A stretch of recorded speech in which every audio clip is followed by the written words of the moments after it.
Good evening, everyone, and welcome to this webinar from the Los Angeles World Affairs Council Town Hall. It's a real pleasure to have all of you here tonight. I'm Dr. Richard Downey. I'm the new president and CEO of the Los Angeles World Affairs Council Town Hall. And I have to tell you, it's a real pleasure for me to be able to introduce the Dan Schnur Political Report tonight because I'm a big fan. And I know you are probably too. Or you wouldn't be here tonight. But it's a real honor for me to be able to introduce this. And what Dan's going to be talking about tonight is the 2024 elections, our elections on the global stage, navigating tensions in the Middle East. He'll be talking about Ukraine and Russia, as well as Taiwan and China. So it's an interesting lineup tonight. I want to especially thank Carol Johnson, who is from Mariposa, California. She is sponsoring tonight's episode. So thank you so much, Carol. You've been a very engaged member since 2023, and we really appreciate your support as we do all of you who are listening tonight. We, of course, want you to all be part of this conversation, and you can do that by going down to the Q&A button there and entering your question. And our staffers, Katie Gilman and Rachel Kenderine, will be managing the Q&A portion with Dan following his initial discussion, about 30 minutes from now. But before we start that session, we have two of our members, Jim Clark and Rick Curcio, who are going to be on screen asking questions. And we really appreciate they're our longtime members of this webinar, and we're looking forward to questions from them. And then we'll certainly ask all of the questions that you have from what you put into the Q&A button. So with that, I'm really looking forward to the session tonight. I'll talk to you later on, but please get your questions in, and let me turn it over for a great evening tonight to Dan Schnur. Dan, will you please take it away? Thank you. Well, Richard, thank you so much for that very kind introduction. And on behalf of all of us who work with the LA World Affairs Council Town Hall, staff, members, guests, everyone, I think I say this for everyone when I tell you how excited we are to have you with us in your new position. And like the rest of the team, I'm very, very excited to work with you going forward. I'm also very excited to welcome back so many of you for tonight's discussion. As Richard correctly mentioned, here in this election year, every month, we talk about a different aspect of the presidential campaign. And since it's been several months since we've talked about the campaign through a foreign policy lens, we thought we'd come back to it tonight and talk about the issues on the international stage that are most likely to not only impact our presidential election, but of course to have a much broader impact on our country and on our world going forward. So over the first portion of the program, we're going to talk about everything that's been happening, including today's news out of the Middle East. We'll also talk about the continuing war in Ukraine, and as well with the simmering tensions that have never abated between the United States and China, particularly as it relates to China's relationship with Taiwan. We're going to get to all of those topics going forward, but we're going to start with the Middle East, if only because there is so much news to catch up on. And for those of you who've been away from your computers this afternoon, you may or may not have heard about the remarkable phone call that President Biden and Prime Minister Netanyahu had today. This call came 3 days after 7 humanitarian aid workers sent by the World Central Kitchen were killed in an Israeli military strike. And Biden, of course, is coming under increasing pressure from members of his own party to push for a ceasefire and to increase humanitarian aid into Gaza. Biden ratcheted up not just his language and his rhetoric, but his substantive pushback on Israel in a way that we have not seen in the 6 months since the war first began. Biden made it very clear that the strikes on these workers was unacceptable, which is the strongest language he has used to date when talking to Netanyahu or talking about the Gaza conflict. And he made it very clear that U.S. aid going forward to to Israel, particularly the large amounts of military aid that we have provided in the past and throughout this conflict, that aid may be in danger because, as Biden said, the U.S. government may reconsider how and how much aid to provide to Israel, depending on how Israel's humanitarian efforts improve. That's the first time there's been a hint from the White House about conditioning U.S. aid to Israel. We've heard first isolated and then broader calls from Congress, particularly Democratic members of Congress, for conditioning that aid on an improved humanitarian situation. But the fact that this was raised today by the president himself takes the topic to another level of import for the Israelis, who clearly rely on U.S. support for the military action. So first, you got Biden calling the military strike unacceptable. Second, for the first time, he's talking about conditioning U.S. aid to Israel based on a certain set of circumstances, which, by the way, and we'll talk more about this later, could make it more difficult to pass an aid package through Congress, because House Republicans, who generally tend to be fairly supportive of Israel, do not like the idea of conditioning that aid. But the other thing that came up today, in addition to the language, in addition to the potential conditioning of military support from the U.S. to Israel, is Biden made it very clear to Netanyahu that he wanted an immediate ceasefire. And Biden has talked in the past in much broader and much less immediate terms about the need to stop the fighting, albeit temporarily, in order to engineer a hostage release and move from there, hopefully, to a broader cessation of hostilities. But Biden, when he called for an immediate ceasefire today, he did not mention the hostages at all. Obviously, Biden still wants to see the hostages released, but the message it's being interpreted from the White House is the hostage release is no longer a condition for the ceasefire that Biden believes is necessary. So this is a very important call. And regardless of how this Gaza war ultimately resolves, regardless of what ultimately happens by the time the higher level conflict has ceased, I think we're going to look back at this week, first at the Israeli strike on the humanitarian convoy, and then on the Biden-Netanyahu phone call, is a critically important pivot point in the war and the way it's being waged in all directions. A couple of other things that happened this week that to a large degree have gotten overshadowed by the events I've just been talking about. Earlier this week, Benny Gantz, the opposition leader who chose to join Netanyahu's war cabinet at the beginning of the conflict last fall, Benny Gantz has now joined calls for an early election in Israel. Up until now, Gantz has been the most prominent member of the opposition coalition who's been willing to work with Netanyahu, who joined the war cabinet, and has been much more circumspect on the domestic political ramifications of the war in Israel. But now that you see Gantz calling for early elections, when you see protests against Netanyahu dramatically increasing in size and in intensity, my guess is that by the time this is all over, we're going to look back at early April of 2024 as a critically important time in this pathway, ideally back toward peace in the Middle East. Plenty to talk about on Ukraine and China, of course, but since I spent a little bit more time than I intended talking about just talking about the events of the last few days in the Middle East, let's go right to our poll questions for all of you on this topic. Then we'll talk about it a little bit further and go on to our other international issues.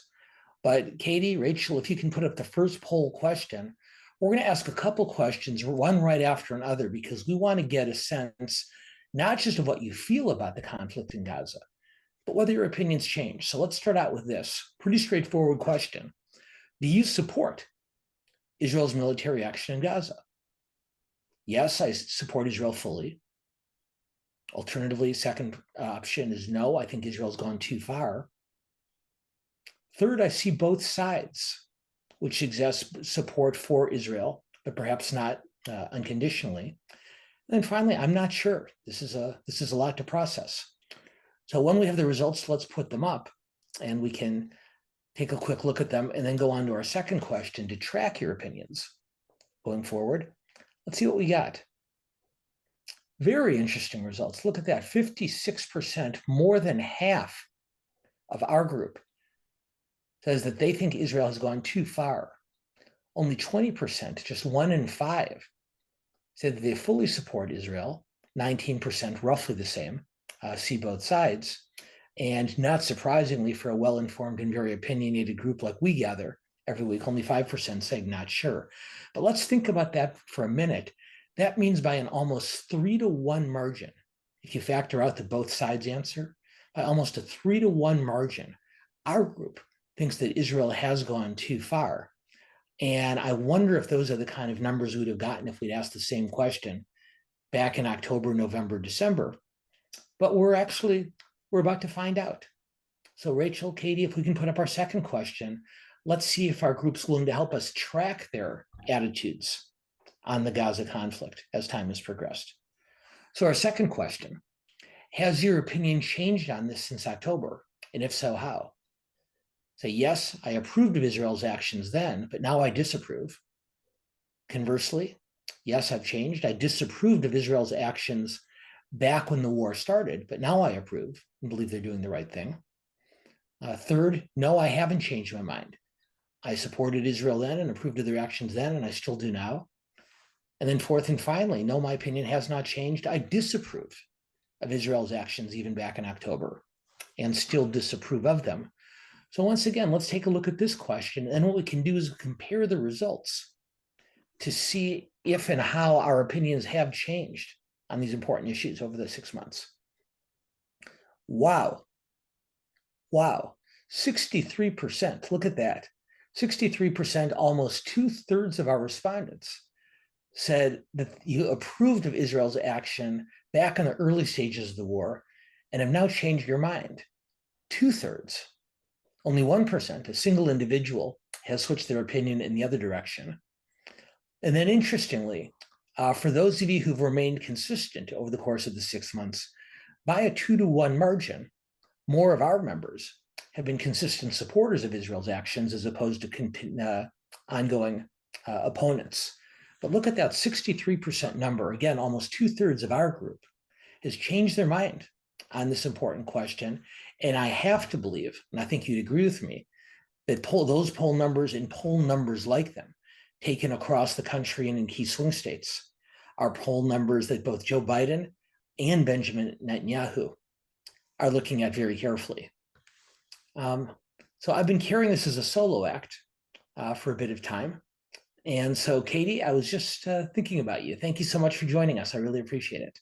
Yeah, well, Dan, as always, thank you so much for allowing me to be a part of this important conversation. And I think the results of these first 2 poll questions really beg an overarching question. And that question is, how have changes in American public opinion impacted the war? It's a great question. And from the beginning, this is an issue that has captured the American public in a way that very few international policy matters do.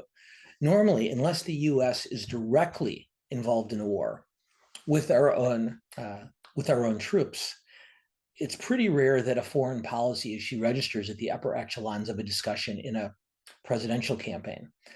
But from the beginning, this has become a much more significant issue. And the most important impact to date has been with the Democratic base, the most progressive and most loyal Democrats, young people, voters from minority communities, other progressives. These are voters who've never been particularly excited about Joe Biden, as we've talked about in the past. These are voters who, in all likelihood, in 2020, would have tended to support Bernie Sanders or Elizabeth Warren in the primary, and then just sort of sucked it up for Biden when they realized that he was probably the party's best chance of defeating Donald Trump in that election. So they were not with Biden to begin with in 2020. They have not been particularly strong supporters throughout his presidency, feeling that he has not been sufficiently aggressive on issues like climate change, on police and voting reform, on any number of issues. And the question of Gaza in the war there has somehow managed to crystallize all these progressive concerns about Biden and to become very, very representative of their unhappiness and dissatisfaction with him. As we've talked about many times before, most of these voters would not vote for Donald Trump or for any Republican under any circumstances. But large numbers of them have indicated a willingness to sit home in November, not to vote for either candidate. And a relevant number of primary voters in several states over the course of the last month or two have voted for an uncommitted option on the primary ballot rather than for Biden. So Biden's campaign is known from the beginning that they have a real problem with their base. Gaza has exacerbated that difficulty to a much greater degree. And now, as we've seen just over the course of today's events, we see Biden taking steps not just to try to address the situation on the ground in Gaza more satisfactorily, and I think we should concede that that is his primary goal. But non-coincidentally, the president and his advisors are very, very aware that taking such a stronger and stricter line with Netanyahu could have domestic political ramifications for Biden here at home also. And if Biden continues on this path, while there will still be some disaffected progressives who will not vote for him under any circumstances, it's reasonable to assume that this more aggressive and more confrontational approach with Netanyahu could bring him back some of that Democratic base vote. Now, on the other hand, it has the potential to cause him challenges with swing voters also. But that's a conversation we'll get into a little bit later. As for now, I would say that the Gaza war has hurt Biden significantly in his efforts for re-election. And although I've talked in this direction in the past, I now believe that if Biden is not reelected, it will be a direct result of the real world and political impact of the Gaza war, which, if nothing else, is going to continue to increase pressure on the White House to try to forge some type of multilateral agreement between the US and Israel and Saudi Arabia to normalize relationships between the Israelis and the Saudis in a way that can ideally not only ratchet down the violence in the Middle East, but from Biden's perspective, improve his domestic political standing in a way that's becoming very, very necessary for him. So plenty of other potential changes, and fairly rare, as we've talked about before, for a foreign policy issue to have this much impact on a campaign. But I do believe that this is a really unique situation. The other thing, before we go on to the next topic and the next poll questions, Katie, that I think is worth keeping an eye on is more broadly how the conflict over Gaza, as well as Ukraine and to a lesser extent China, impact voters' broader opinion of Biden. We know from public opinion research, and we've talked in the past, that voters have great concerns about Biden's age. And therefore, a lot of voters have some concerns about his strength, not just his physical strength, but his ability to summon the political will to take on difficult challenges domestically and on the world stage.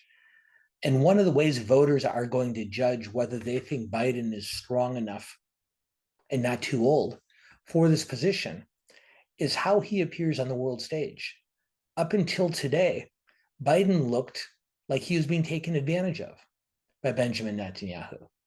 And voters who might have even agreed with Biden on the substance of how he was handling this issue might have also been thinking, well, we do need a candidate who can project more strength on the world stage. So this is not just a matter of political targeting, but a matter of broader impressions in the way Biden presents himself. Donald Trump, of course, has no hesitation to present himself in a very strong, combative way when the opportunity presents itself. Here's a similar opportunity for Biden. We'll see if it sustains going forward. All that said, Katie, we've spent a lot more time than intended, as we generally tend to, by talking about the Middle East.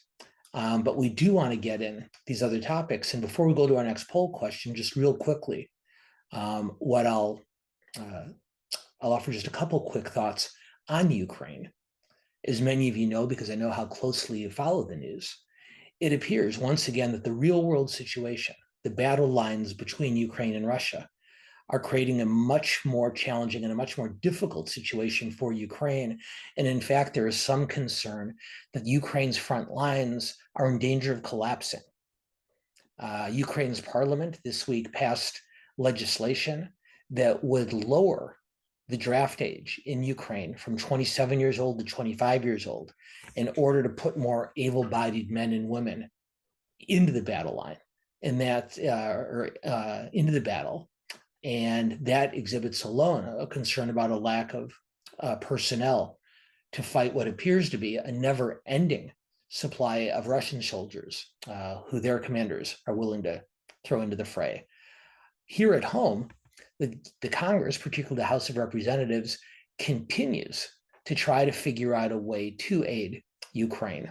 And Speaker Mike Johnson, it's been reported, is now looking at other alternatives to get money through Ukraine, given the resistance he's facing for Ukraine aid in his own Republican caucus. And what Johnson has now been talking about is reframing the money that the US would send to Ukraine as a loan that the country of Ukraine would need to repay at some point. And that is a proposal that Trump has supported. So Johnson believes he can get some support from his own members on this. Number two, a lot of Republicans, including Johnson, have begun to talk about more aggressively repossessing Russian financial interests that are simply currently being held in the United States and in other Western countries, and using that money, hundreds of millions of dollars in the US and much more than that in Europe, using that money to fund Ukraine's war efforts. And then finally, although the issues seem somewhat unrelated, Johnson has floated the idea of putting together an aid package for Ukraine in exchange for Biden lifting his ban on the export of natural gas from the US to foreign markets. And quick explainer, Republicans generally tend to be much stronger supporters of the domestic energy industries here in the US, particularly the fossil fuel industries. And when Biden put a ban on export of natural gas resources from the US to other countries, that created a real challenge, economic and otherwise, for many in the traditional energy sector. Republicans, as I said, tend to be very sympathetic to these interests. And even though the issues are not directly linked, they believe that lifting that ban could potentially get Johnson the Republican votes he needs to move the Ukraine aid package forward. We're already hearing from some of the most conservative members of his own caucus, Marjorie Taylor Greene and Matt Gaetz and others, that this is not acceptable either. But Johnson doesn't need those votes. He needs roughly half of the Republican caucus. And what we're seeing real now is the situation on the ground in Ukraine worsens, is we're seeing Johnson increasingly inventive or desperate, depending on your perspective, trying to find ways to put together those 100+ Republican votes to move the aid package forward. And Rachel, I'm wondering if you or Katie can put up the next question for our group and see what we get from it. Question is, will Congress pass a funding bill to support Ukraine? I've talked before about the obstacles. I've talked just now about the efforts that Johnson, with, by the way, the quiet assistance of the White House. You may have noticed that the White House is not criticizing Mike Johnson nearly as strongly as they were on this a few weeks ago. And that's because they want to give him an opportunity to get this passed, get the support he needs from his members. So the question is, do you think that the Congress will pass a funding bill for Ukraine? Option one, yes, within the next few months. Option two, yes, but not until closer to election day, maybe sometime in the fall. Third, yeah, they'll pass a bill, but not until after the election, once the political pressures of an election year are off. Or fourth, no, Congress isn't going to pass the Ukraine bill. So how did we do on this one? That's also very interesting. And I'm not sure I would have predicted numbers quite that strong or quite that optimistic. 66% of our respondents, Rachel, say that they think this aid bill will pass in the next 6 months. When did our pessimists become so optimistic? Very interesting. 19% say closer to election day, and then only 8% say after the election, and 7% say not at all. So clearly our group does feel that whether it's the on the ground situation in Ukraine, or whether alternatively, it's the inventiveness, we'll call it, that Johnson is displaying in order to try to attract support from his members, it looks like our group is somewhat optimistic, and that's somewhat atypical. Rachel, I know you had some questions on this or some thoughts on it. Yeah, I'm very surprised by our poll results. Also, it feels like the bill has been kind of out there for so long. It's surprising to see how optimistic people are, but that's good. Optimism is good. So what are the most important factors, do you think, in whether or not they'll actually pass a funding bill? Okay. I think ultimately it does come down to the two factors we talked about. One is the situation on the ground in Ukraine is clearly worsening.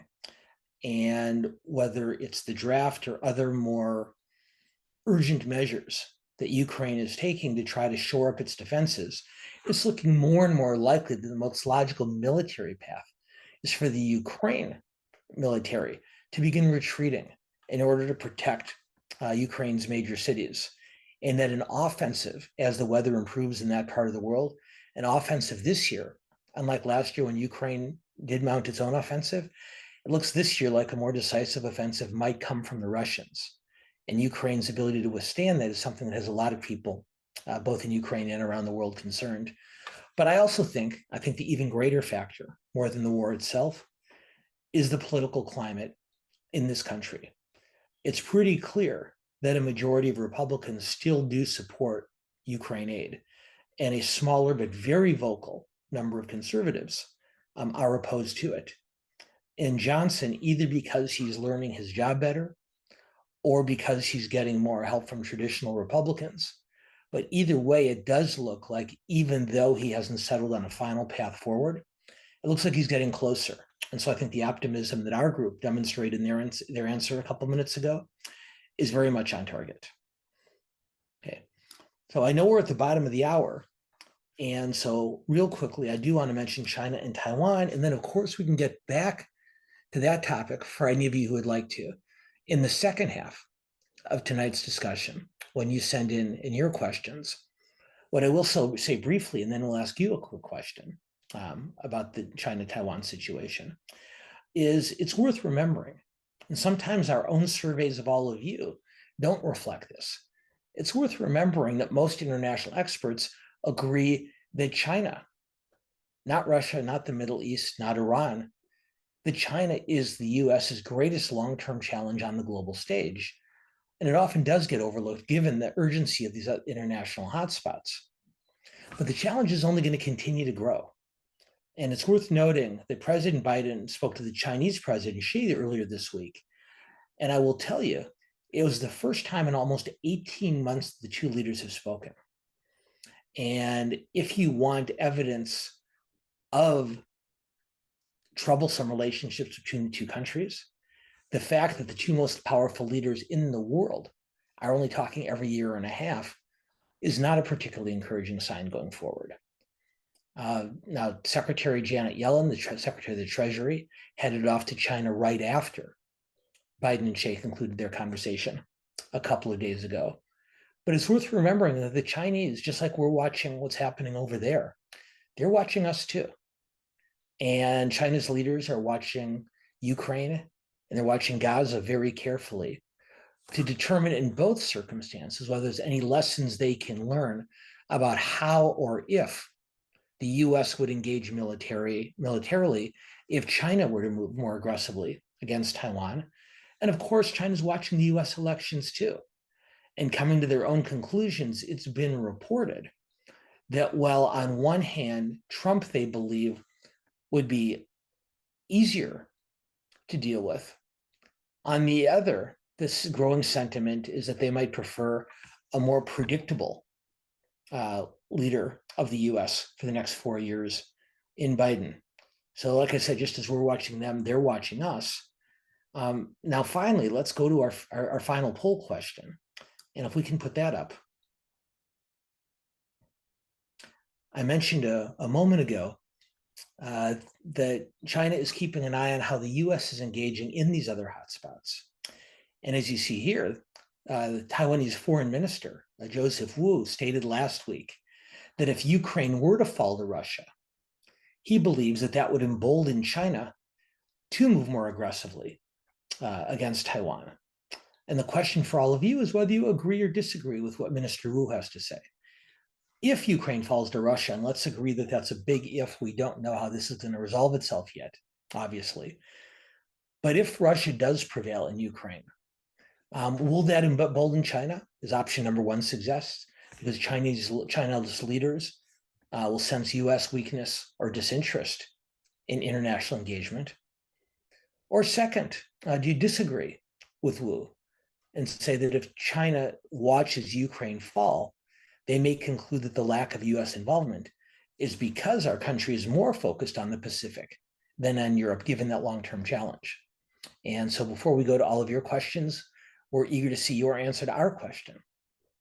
And yet another, boy, this is a very lopsided group tonight. 80% of you believe that China would sense US weakness or disinterest if Russia were to prevail in Ukraine, and presumably if the US were not to engage more aggressively there. Only 20% think it would have the opposite impact. Very, very interesting. But before we go, I believe that you had a question, Rachel, also, and then we'll go to our two guest questioners. Yeah, I think that this has been top of mind for a lot of people in the last year or so, but can the US and China form a productive working relationship, or are things only going to deteriorate from here? Okay. Well, I would hope that there are enough common interests in the world that even if it's not a perfect relationship, China and the US can find ways to work together on issues of global concern. That said, I feel like that aspect of the international landscape is about to get darker, not brighter. And there are all sorts of policy-based reasons for me thinking that. Growing economic tensions between the two countries, the ongoing human rights concerns that the US displays toward the way China's conducted itself in Hong Kong, in Taiwan, and in the northwestern part of their own country. But I think the biggest reason that this relationship's about to get worse, more than anything, is being driven by American domestic politics. We see public opinion polling that demonstrates that animosity toward China is growing in both parties. In an otherwise very polarized, very, very partisan political environment, the fact that this is an issue on which most members of both parties can agree on does not bode well for a president, Biden or Trump, expending a great deal of political capital to improve relationships with China when public sentiment is leaning so heavily in the other direction. As all of you noticed, recently the US House of Representatives voted by an overwhelming margin to ban TikTok, the social media platform in the United States, if TikTok's parent company did not sell the company to a US owner. And while it appears like the US Senate is going to re-examine that bill and probably change it pretty considerably before it passes, the fact that you had such strong majorities in both parties in the House voting for a TikTok ban tells me that animosity and those suspicions toward China run much deeper than any single matter of public policy, and to become almost a cultural indicator. And that creates a political environment, or contributes to a political environment, that becomes much, much more difficult for a president to stand up to, even should they be inclined to. And there's no evidence that either Biden or certainly Trump would be inclined to do so. So I like being optimistic too, but sometimes we'll settle for realism. And with that, if I'm not mistaken, Rachel, hey, Rachel, can you come back for a sec? Oh, I'm still here. Sorry, Dan. Okay. Before I ask Katie to come back, and before we bring on our guest questioners, I want to make sure that all of our audience, particularly our regular audience members, know that after working together for a long time, I've come to really value Rachel's work on this webinar and a great deal of other programming for the LA World Affairs Council Town Hall. And it's with great sadness that I tell you that this is Rachel's last webinar with us. She and her husband are moving to the East Coast, and they're going to be taking on some exciting new challenges. So while selfishly, I'm very, very upset because I've gotten really used to working with Rachel, and I've really enjoyed working with her over our time together. When I try to be a little bit less selfish, I'm excited for what I know she's going to accomplish when she settles back east. And Rachel, on behalf of not just the whole LA World Affairs Council Town Hall team in-house, but on behalf of all of your loyal fans among our audience, we all want to thank you for being such a valuable and an incredibly helpful asset to our programming over your time with us. Thank you very, very much. Thanks, Dan. I can't thank you enough for letting me be a part of it. It's been such a great experience these past few years, and to get to know so many of our audience members through this program. I've heard from so many people how much it means to them. So thank you for continuing to do it and for letting me be a part of it. I've really, it's meant a lot to me. Excellent. Well, I know that you and I will talk quite a bit in the future, but not in front of a group of adoring fans. So on their behalf, once again, I'll just thank you and let you know how lucky we've all been to have a chance to work with you. Thank you. Okay. Katie, do you want to save Rachel from all this awkwardness and take us on to the next stage of the program? I can do that. And just to echo your sentiments, Dan, Rachel, I have such big shoes to fill, and I know you'll accomplish amazing things in DC. So I'm really excited for you. And moving on to the next portion of our program, I would like to introduce Jim Clark. He's a mediator and arbitrator. He was a lawyer for 30 years, and he's been watching Dan's program very consistently since 2020. So Jim, take it away. Thanks so much, Katie, and thanks, Dan. I just want to ask a little bit something on tonight's theme, Dan, and that's about foreign affairs. Like you, I've had a chance over the years to work on a number of presidential campaigns. The conventional wisdom that I've heard from political pros, and I'm not one of them, is that foreign affairs don't seem to make nearly as much difference to American voters as domestic issues do. And this year, we've heard a lot about domestic issues like the border, the economy, reproductive rights and freedom, the attacks on democracy. How important do you think, and I heard what you said about the threat to President Biden's reelection that Gaza poses, but how important do you think foreign affairs are going to be here vis-a-vis those very important and often stressed domestic issues? Well, Jim, it's the right question to ask. And I'm not surprised that you bring it up, given the experience you have on the campaign, given the campaign work you've done in the past. But I'll go back to something and expand a bit on something I mentioned earlier, which is the direct impact of these issues is relatively limited, because historically it's been very rare that a foreign policy issue becomes a large vote driver in a US presidential campaign, unless it reflects a situation where the US is directly involved at war with its own servicemen and servicewomen in harm's way. Absent that, even given the US's very prominent role in Ukraine, on the Pacific Rim, in the Middle East, and elsewhere, I don't believe these issues are going to play an immense role in the campaign directly, but, and this is one of the reasons we're talking about them, is I think there are two reasons that they will figure in the campaign in an important way. One, as I mentioned earlier, the Gaza conflict in particular has become almost a symbol, a rallying cry for the progressive left.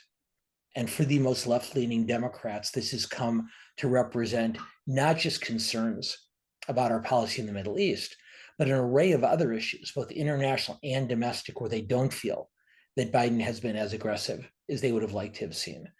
So this has created a real problem with Biden's base. And in my mind, the greatest obstacle to Biden's reelection at this point is not winning over undecided voters at or near the center of the political spectrum, but rallying the most progressive members of his own party. And Gaza presents an immense obstacle to that right now.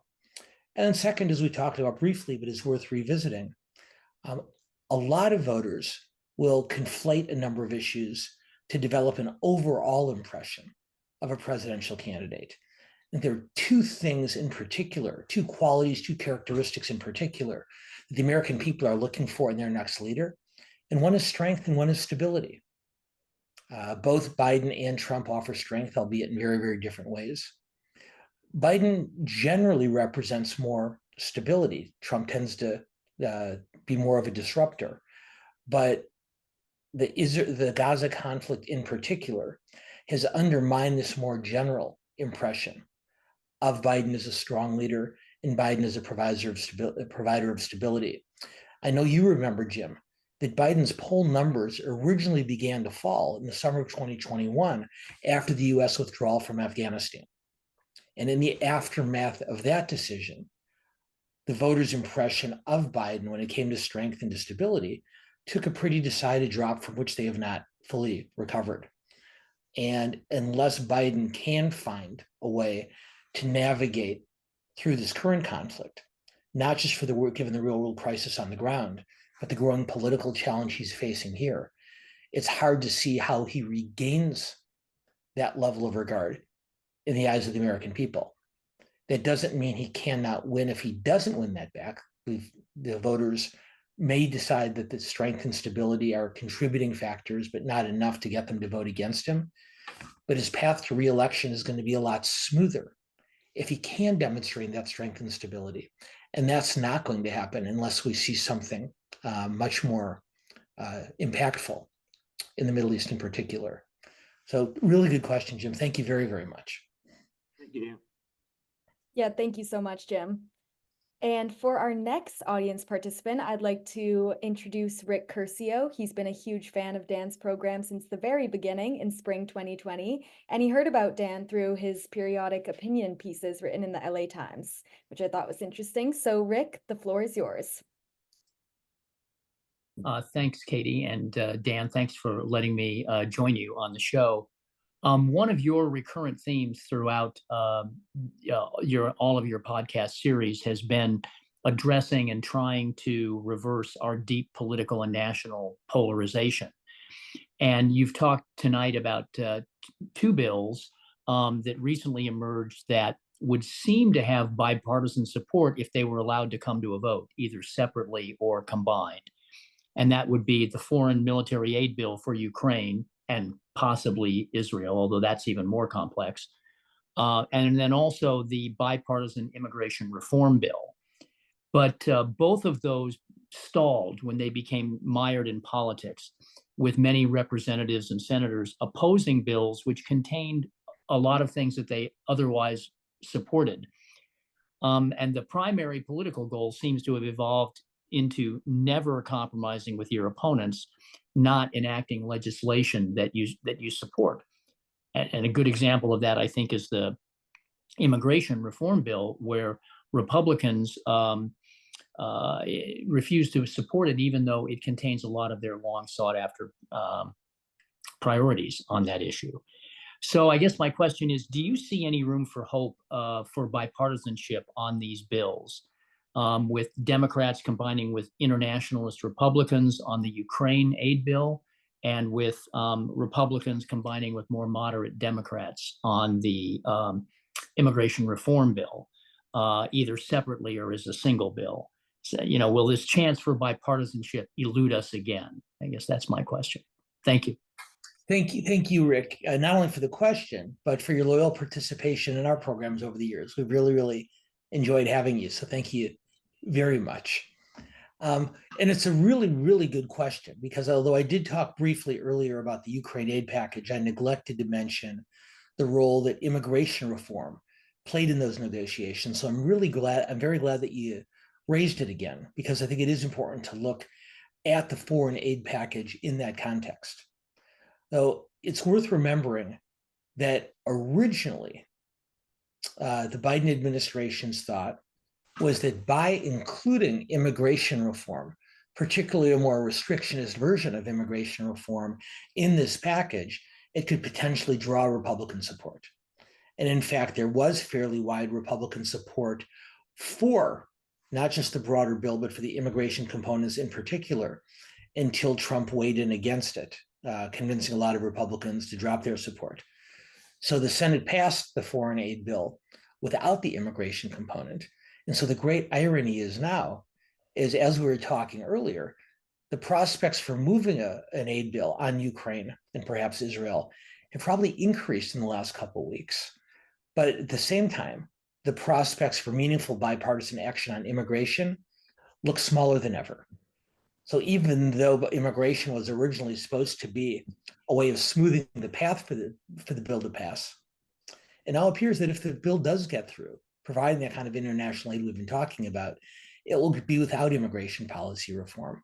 And if that does end up being the case, I suspect it will be quite a long time before the Congress has the stomach to tackle immigration policy in a meaningful way again. The last impactful immigration reform to pass Congress was in 1986. And it did appear earlier this year that this bill might have a chance, even though it was more tilted toward restrictions rather than legalization potential. But even that type of approach now looks like it's much further off. And Rick, as I think you saw, our own group, I don't know how you voted on our poll questions, and I promise I won't ask, but I did note that our group was very, very optimistic about a Ukraine bill passing. And I think our group is smart enough to know that if we'd asked about whether that Ukraine legislation would include an immigration component, they would have said probably not. And I'd agree with them. The broader question of bipartisanship is one we've talked about quite a bit over the years on this program. Katie, it's probably one we should revisit at some point again between now and Election Day and talk about it in the depth and breadth that it deserves. But at least for today, let's assume that there might be just barely enough bipartisanship left in Congress to squeeze out a Ukraine bill. Probably not enough to get through immigration reform. Rick, Thanks, Dan. thank you very much. We really appreciate having you with us. And for our first audience question, I'm going to thank the audience member who sent this in, but she noted that she asked you to comment on this breaking news headline from the New York Times, which says Israel agreed to open another border crossing to allow more aid into Gaza, the White House said after pressure from President Biden. So she asked that you comment on that. Okay. So just as Netanyahu, after the military strike against the humanitarian convoy earlier this week, just as Netanyahu apologized for that tragic error, his action today, in reaction to Biden's demands to open up another aid corridor, suggests that in fact Israel is not willing to go forward completely without the U.S. support and partnership. One of Netanyahu's most effective political techniques at home with the domestic Israeli audience over the years has been to promise to stand up to world pressure, even if it comes from a loyal and longtime trusted ally like the United States. But I think there's limits to the kind of independence he's willing to display. And while that corridor that opened today is not sufficient to meet Biden's goals, it's an important signal that Israel does seem to be willing to be more cooperative on this particular front than it has previously, which suggests that while we don't know the long-term impact of Biden's new approach, in the short term, it has resulted in some forward progress toward the goals he's outlined. Thanks for that, Dan. And the next audience member said, Trump hasn't been saying much about these international situations, such as Israel and Ukraine. What are your comments regarding this? Trump is sort of like a disc jockey for a top 40 radio station. He plays your favorite songs. And Trump, either intentionally or intuitively, knows that most of his audience, for all the reasons we've been talking about earlier, aren't all that interested in foreign affairs. So he doesn't spend a lot of time on them either. That said, a couple things he has said on these two fronts in recent months. One, he has said several times that he believes that he could end, if he were president, he would end the war between Ukraine and Russia almost immediately. And that's a statement that caused Ukrainian leader Vladimir Zelensky to respond to with some alarm, because he believes that means President Trump would greatly pressure Ukraine to stand down. And so Zelensky has offered to host Trump on a trip to Ukraine to see for himself what the situation on the ground is like. Let's agree that that trip is not particularly likely to happen. But Trump's statement was, I'd be able to end this right away. But on Israel and on Gaza, Trump has been even more interesting. Right away, right after the original Hamas attacks in October, Trump said something publicly in which he sounded very critical of Netanyahu, not over the Hamas attacks, but rather over other differences that Trump and Netanyahu have had over the years. Trump, it's been reported, was told by his advisors that he couldn't afford to alienate a pro-Israel voter group by being confrontational to Netanyahu right after these horrific terrorist attacks. So Trump sort of stood down, and until last week, he'd hardly said anything at all on the subject. But just a few days ago, Trump told a radio talk show host that he thought Israel had gone too far, and said they need to finish what they've started. He said the PR and the photos have been absolutely horrible. And so he has not been as stalwart or as unilateral in his support of Israel in recent days as he had been during his time in office. My own broader feeling is that Trump talks about these issues in the context of his own political goals.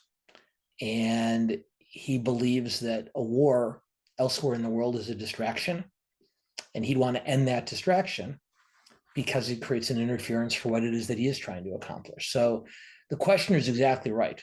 Trump has been much more circumspect on these issues than he is on domestic policy, but he has spoken out. And when he does, he tends characteristically to be very stark and very immediate in his demands. So we've had a few questions come in about this, so I want to make sure that we get to it. This audience member asked, what impact do you believe the Israeli attack on the Iranian consulate building in Syria will have on the war? I don't know that the Israeli attack on the Iranians in Syria will have a great impact on the Israel-Hamas clash in Gaza. What it does do is it increases the likelihood of a broader regional conflict.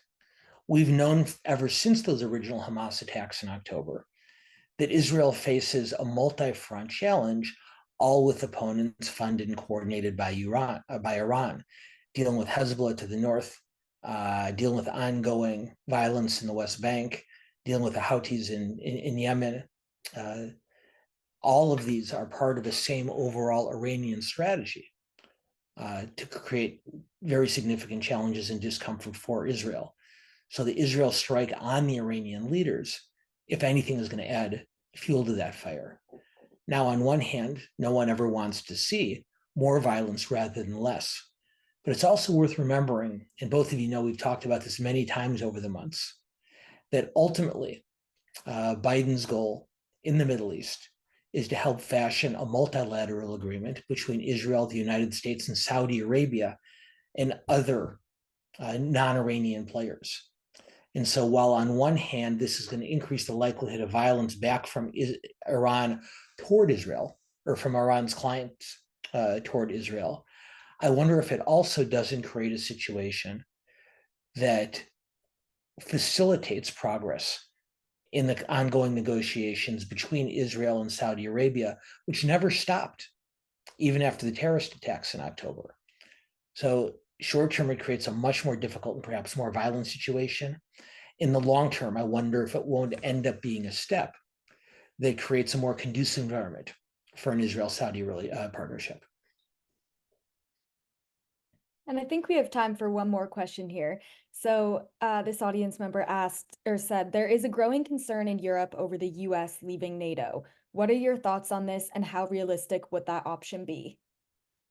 Well, not to put too fine a point on it, the US would not leave NATO unless Trump were elected. And that's not me taking sides. Different people can decide for themselves whether that's a good or a bad thing. But Biden has, I think, made it fairly clear, not only the last 3.5 years, but through his career, that he's a fairly committed internationalist. Trump, it's been reported, threatened to leave NATO many times over the course of his first term in office and was talked out of it by aides and advisors. And so it's not surprising as NATO gets ready to celebrate its landmark anniversary, that its European members are talking with some degree of earnestness about the type of preparations they would need to make if Trump returned to the Oval Office and if he did this time follow through with his threat to withdraw. We're already seeing, and Trump's advocates point to this fairly frequently, we're already seeing that many European countries are devoting a larger share of their budgets to military purposes than they were before Trump began pressuring them. But what they're talking about now is making even greater internal commitments to military and national security spending. And the general sentiment, as I read it, is that Europe would certainly rather continue to have the US as a partner, even if not as an always reliable partner, but that they have, for the first time in NATO's history, begun having serious talks about how they would adjust should the US decide to withdraw in the Trump presidency. So they're hoping it doesn't happen, obviously, but they've decided it makes sense to begin preparing in case it does. Great. Well, Dan, thanks again for another amazing program. Our audience, we just have so many more questions, so I can't wait for our continuing the conversation segment this month. And with that, I will turn this over to Dr. Downey for some concluding remarks. So thanks again, everyone. Thank you so much, Katie. And thank you again, Rachel, for all your terrific work over the years. We're going to miss you. Thanks, Dan. Well, Dan, let me add my thanks for just a terrific session. You're always insightful analysis is really excellent. And we look forward to connecting shortly with you again and our members only after the webinar session. So hope to continue this, but thank you so much for an excellent session. And Richard, if I can just very briefly, before we go to the after the webinar section, I understand, speaking of our members, that one of our most loyal and respected members, that Carol Johnson, we talked about this earlier, is now sponsoring tonight's program. And I just wanted to add my voice to thank Carol, not just for her very generous gift and her sponsorship tonight, but for all the wonderful work she's done for the LA World Affairs Council Town Hall over her years of involvement. You took the words out of my mouth, Dan. That was very good. Carol, thank you so much for your sponsorship. It was very, very kind and generous, and we really appreciate it. And so please, we appreciate your help. Also want to thank Rick and Jim for great questions. Thanks for appearing and great way to spark the members only discussions for some more. I was really well done. I do want to mention to everyone about some of our upcoming programs that we hope you'll attend. We have a live stream event on the 11th of April, and that's on unveiling North Korea with a Korea expert, Jenny Town. We have a couple of in-person events also, which, by the way, we're trying to ramp up our in-person events, but on the 12th of April, we have a joint session with the USC Saul Price School of Public Policy on, and that's that'll be in person at USC, and it'll be with 4 panelists from the U.S. Army War College, which should be an interesting discussion. We also have on the 19th of April a session with 4 Foreign Affairs Committee chiefs of the parliaments of Estonia, Latvia, and Lithuania, which should be fascinating. We'll do that in downtown in the Union Bank building. And, as you know, the Baltics are right on the border with Russia, and their insights and concerns and warnings about Russian aggression is uppermost and should be fascinating to hear. So let me also add my thanks to Rachel. We're going to miss you, Rachel. And by the way, if you decide not to move east, we'd love to have you here. So but we thank you so much. This program's so interesting and always lively. What I'd like to do also is ask all of you I'm as the new president and CEO of the Los Angeles World Affairs Council Town Hall, and I really welcome your thoughts on programs you'd like to see, speakers you'd like to hear from. Perhaps you know somebody you'd like to bring that would be fascinating. So please let us know. I welcome the opportunity to meet all of you at upcoming events or other activities. So please reach out when you can. I look forward to talking with you. But thank you for being here tonight. Again, our members only session continues on, but we really appreciate you being here and being so active with your questions here tonight. And I wish you all the best. A very good night. Thanks again, Dan. Thank you, Richard. Thank you, everybody.